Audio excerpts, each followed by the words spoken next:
Welcome to another episode of the Supermarketers Podcast. I'm your host, Gen Furukawa, and today we're very lucky to have Andréa Jones, founder of OnlineDrea and the creative director of Uncommon Marketing Agency. Andrea, thanks so much for joining. Oh, thanks again for having me on the show. I'm really excited to be here. Likewise. So you have just yesterday released episode 400 of your podcast. You are incredibly prolific, but there is this the personality of what you're sharing, the education, the tactics of your content is so substantive. But I think that what you've talked about, you use AI a lot in your workflow.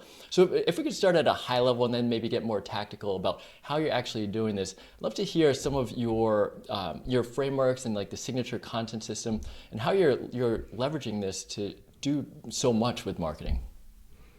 Yeah. And a lot of this came from necessity. So, I've been recording the podcast for almost 7 years now. And I have a 4-year-old and a 2-year-old.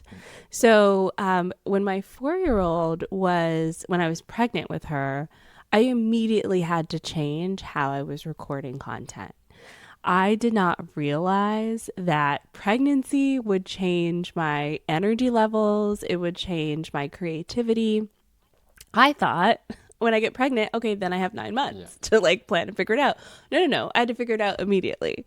And so part of that was coming up with creative ways to produce content, which ended up being a lot of batching in those moments where I had higher energy, basically in the second trimester, and then kind of coasting on that content that I batch. So I had to create a new system for myself because of life circumstances. And this is something that I'm really passionate about now. How I approach marketing is I look through that lens of, okay, traditional marketing advice is great. And those of us who have kids, or we're taking care of aging parents, or we're going back to school, or we have a full-time job, how are we managing this? So from a high level, my podcast is the central hub of all of my IP, my frameworks, my philosophies, my stories. They all go into the podcast. Even some of the things that turn into courses or paid material generally starts as a concept in a podcast. So as I'm going throughout my day, I'm coaching with my clients in my membership. I'm, doing stuff at Uncommon Marketing Agency with those clients. I am noticing the questions, the conversations, the trends that come up, and I put them in my Google Notes app. So as I'm going through my day, I just put them there. Then when I sit down to record a podcast episode, I have ideas that are half formed that I then can flesh out. And so how I do that is I use ChatGPT, I use voice to text, and I just word dump, mind dump everything about that topic that I'd want to cover into a podcast episode. And then I ask it to organize it into some sort of flow for the episode. And it usually takes me about 15-20 minutes to really get an outline together. This is much faster than it used to take me. It used to take me 1 to 2 hours to research and put an outline together. Now I can do it in about 15-20 minutes because of AI, right? So it helps me kind of organize my thoughts in a less manual way. Then from there, I record the podcast. I use Riverside for that because the editing is, you can edit based on a transcript, which is a lot faster than just listening to the audio for me. It pulls out a lot of automated things, but I don't necessarily like the way that they do show notes, or they don't repurpose fully into the content that I need it to. So I take the audio and I put it into another tool called Cast Magic, which helps me repurpose into show notes and social media content and newsletters. So from a high level, all of my content, let's say 90% of my content that you see in my email newsletters and on social media originated in a podcast episode. Yeah, amazing. And I have seen you have a really broad portfolio of products that you're selling. So it seems like a really great way to put content out, but then it's the top of the funnel towards let's get more tactical, and here's how you can actually do that with it, Airtable template or prompts.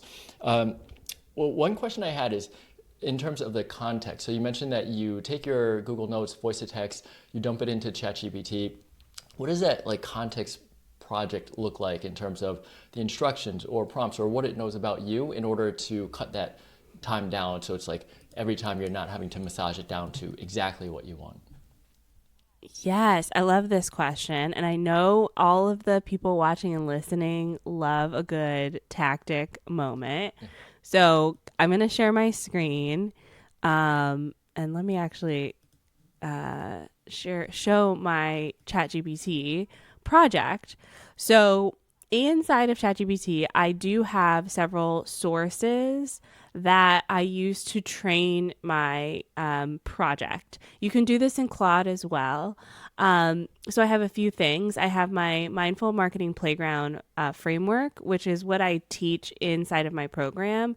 I basically use the transcripts of those videos, uploaded it into a chat and said, can you condense this into a bullet point framework because I'm training you on my framework. So I was very kind of obvious about that loop. Then I have a guide to the lab itself. So like, what are the offers within the lab? How do I sell them? I did a repositioning of my program about 3 years ago. And I recorded the entire process. It was like a work with me in public kind of thing. And so I took the transcript of one of those things and added it because a lot of it was like how I position it, who it's for, why does it matter. I have inside of my program these like character avatars that kind of represent 5 different types of people who could come through my program. And so throughout the membership, I reference them a lot. And so I added that. And then things like how I write my emails, I have that in there. So even if I'm doing a podcast episode, this is kind of like the main product for people who come through the podcast. So I'm using that ChatGPT project every time I'm creating a new episode so that it has that kind of reference in mind. Amazing. And then in terms of like cast magic, so you're saying that Riverside doesn't do a great job with text. I used a script. I've kind of found the same, that it's a little bit generic. Granted, part of it is like I don't really give a good prompt, for like the clips to pull or anything. But what does cast magic have that you can't get here? Yeah, so flipping over to Cast Magic. So this is an episode that I $3.99, so 2 episodes ago. What I like is that it gives me the Sorry, transcript here. We're still seeing ChatGPT. Oh, okay. Sorry. Okay. There we go. So what I like is I do get the transcript here, just like I do in Riverside. However, Cast Magic is constantly creating recurring content for me based on the prompts that I give it. It's never perfect. It still ends up being a little too stuffy for me, so I always edit it, but it gives me a great working place. So 10 title ideas, and you can talk back and forth with it if you want to edit any of these. It pulls out keywords, and sometimes I get new podcast ideas from these keywords as well, which can help. So like relationship driven business may become a keyword for me. It gives the bios. I mean, this is great if I have other speakers. This episode was just me. It has a little introduction, which some people use for other things. The episode description is what I like, and I usually end up editing this quite a bit, but I have it trained on my voice, so it gets it pretty close. The timestamps I use for YouTube. It helps with YouTube search. Additional questions I like because in my private community, sometimes we have kind of like conversations that start up from the episode topic. And so this actually feeds into that. It has the outline, which is helpful if I need to reference an episode. Let's say I'm referencing an episode from last year. I can go into Cast Magic and pull that pretty easily.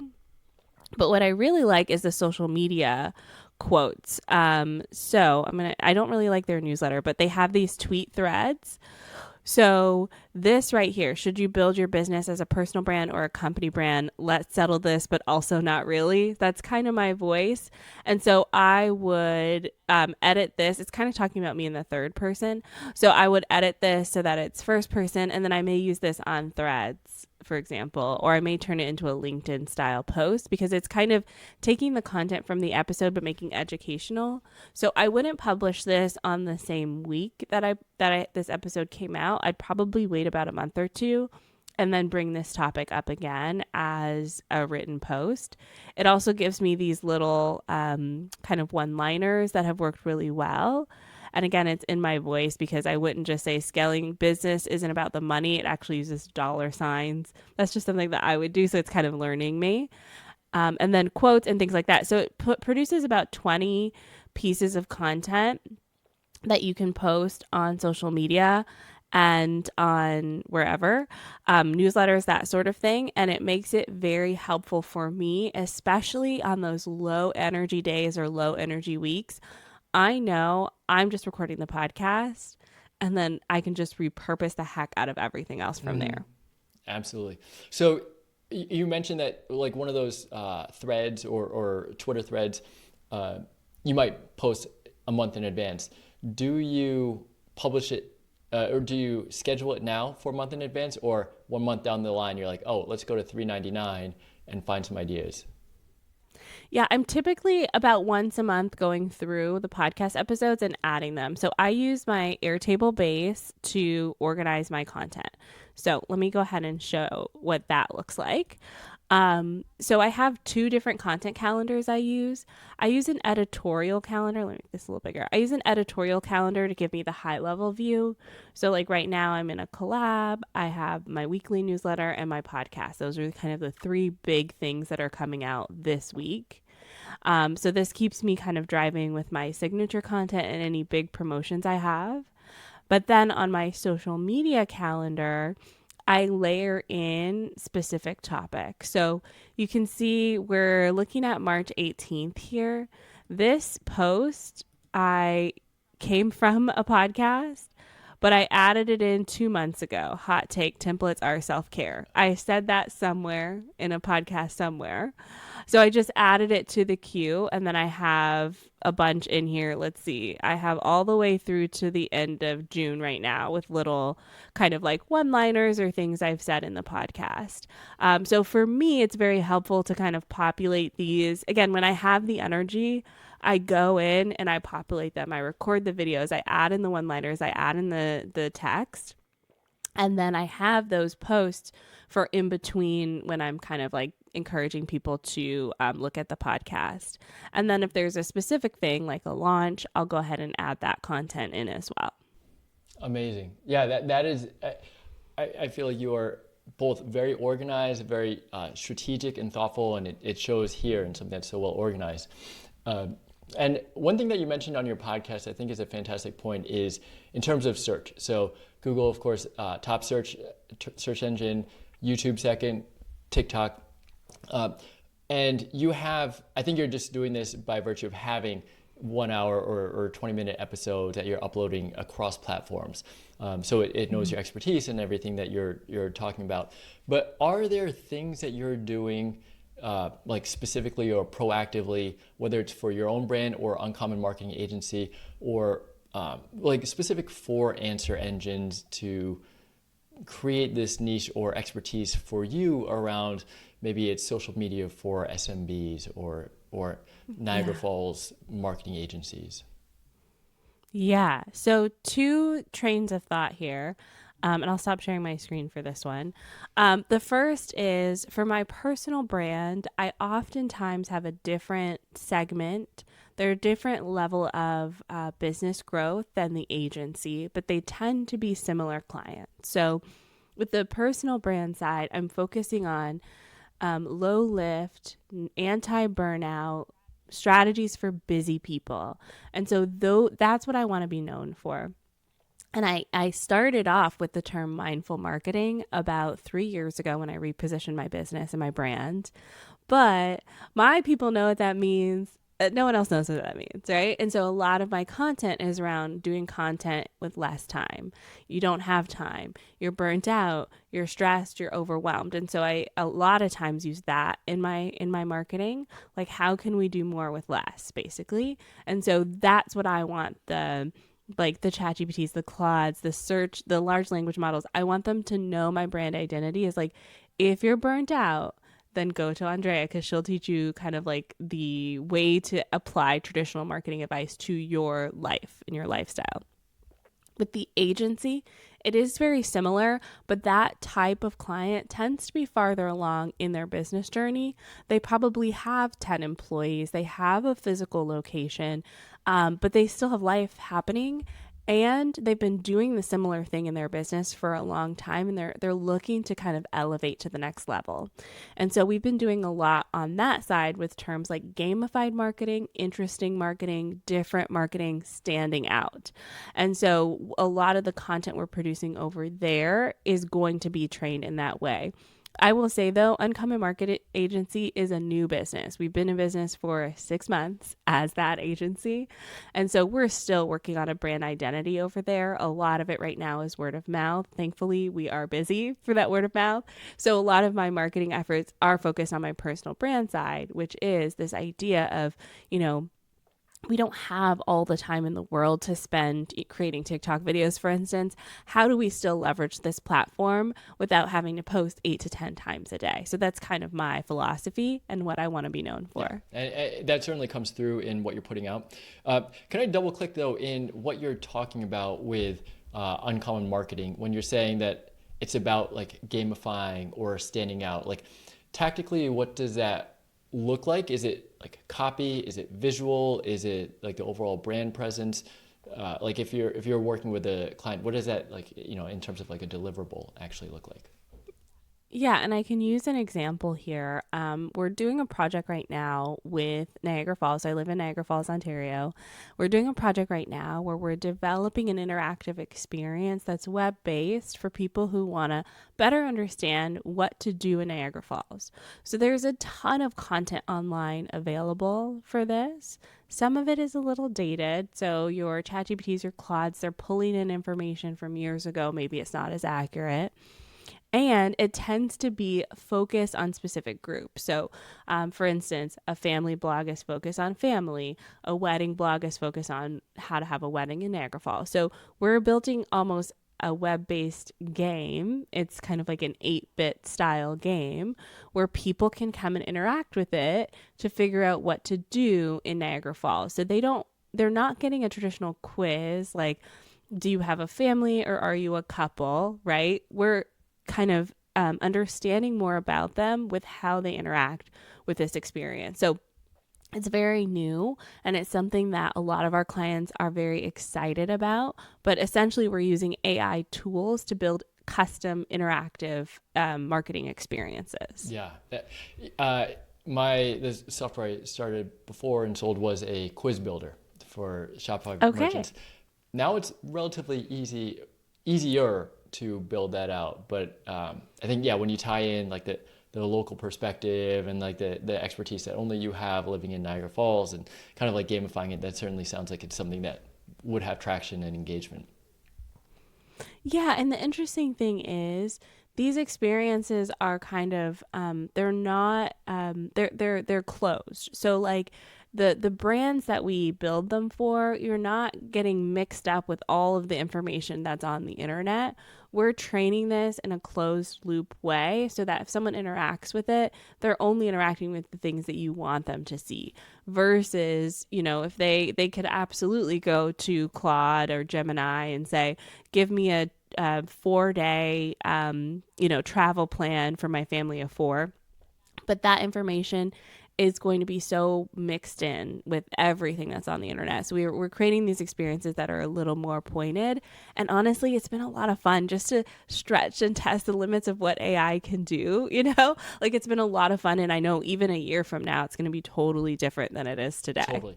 That's a great segue into my next question, which is, 5 years is too far to look out the way that things are going. But if we look out, and let's say a year, what do you think will be that thing, that inflection point or characteristic that will separate the marketers who are doing well from those who are exhausted or those who are kind of blending into the crowd where they're using AI, but it's coming out to be the same voice? How could a marketer help to differentiate themselves and prepare themselves for success a year out? Yeah, honestly, I truly believe marketers right now need to get more elegant with their prompting. So one of the things that my business partner and I talk about, so I have a long background in social media and content creation. He has a long background in web development and paid ads. So when we joined forces to create Uncommon Marketing Agency, we noticed right away how our skills complement each other. But also we both have degrees in English literature. So we're used to like research, prove your point, break your point, right? And so when we approach using AI, that's what we're doing. We're treating it like a research paper through the lens of a marketer.